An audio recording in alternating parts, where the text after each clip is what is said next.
को जोड़ने का काम किया, दलितों को, आदिवासियों को, वनवासियों को, गिरवासियों को बिना भेदभाव से मुक्त एक ऐसे समाज की स्थापना का अलग जगाया था जो एक अघोराचार्य को ही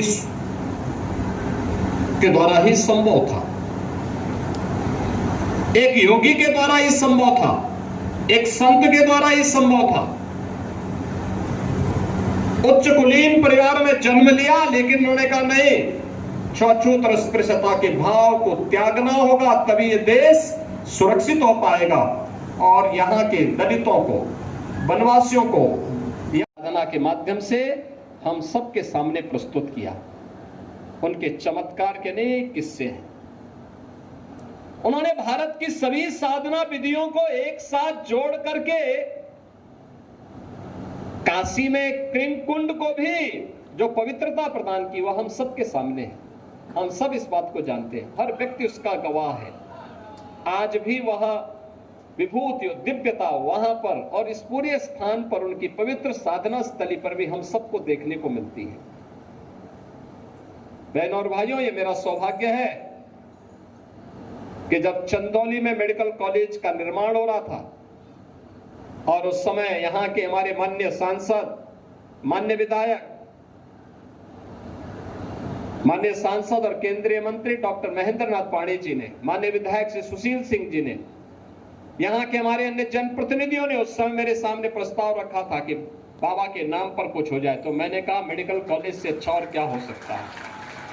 और ये हमारा सौभाग्य है कि हमें अपने इस पूज्य संत के श्री चरणों में उस मेडिकल कॉलेज जो लोक कल्याण का, आरोग्यता का उत्तम माध्यम बनेगा, उसका नामकरण पूज्य बाबा के नाम पर करने का सौभाग्य प्राप्त हुआ। हम भी इस परंपरा के लिए अपनी ओर से करने की कहां हमारी सामर्थ्य है। ये तो जो कुछ भी है, ये बाबा की ही कृपा है, उन्हीं की विभूति है। और उन्हीं की कृपा से, जो मैंने आपको बताया ना कि आज मेरा कार्यक्रम कहीं और था, लेकिन मैं भटक करके आ गया चंदौली में, यहाँ पर रामगढ़ में।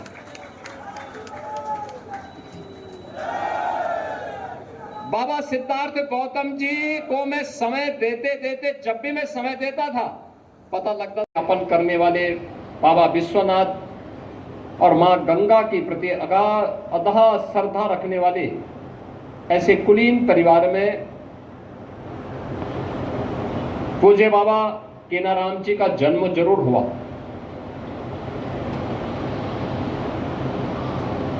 एक साधना के माध्यम से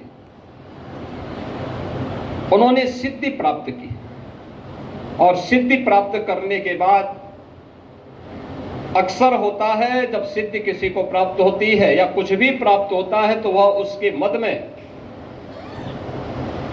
फिर कुछ नहीं देखता, किसी को नहीं समझता।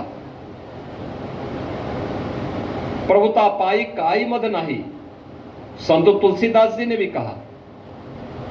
लेकिन बाबा ने अपनी साधना का उपयोग, इस सिद्धि का उपयोग राष्ट्र के कल्याण के लिए किया, लोक कल्याण के लिए किया।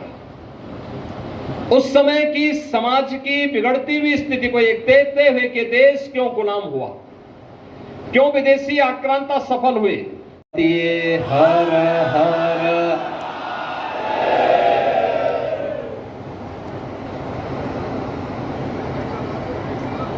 अघोराचार्य बाबा कीनाराम जी महाराज की, भारत माता की, भारत माता की।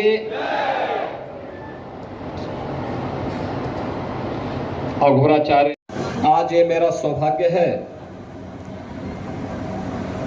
कि मुझे पूज्य बाबा अघोराचार्य बाबा कीनाराम जी की 425वीं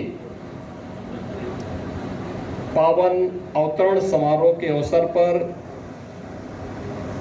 उनके इस पावन धरती पर, जिस धरती को यह सौभाग्य प्राप्त हुआ है कि आज से 425 वर्ष पहले उन्होंने इसी गांव के इसी स्थान पर अपना दिव्य अवतरण के माध्यम से तत्कालीन समाज की कुरीतियों को दूर करने के लिए एक दिव्य साधना को आगे बढ़ाने का कार्य किया था। ऐसे पूज्य अघोराचार्य बाबा कीनाराम जी की इस पावन जयंती कार्यक्रम पर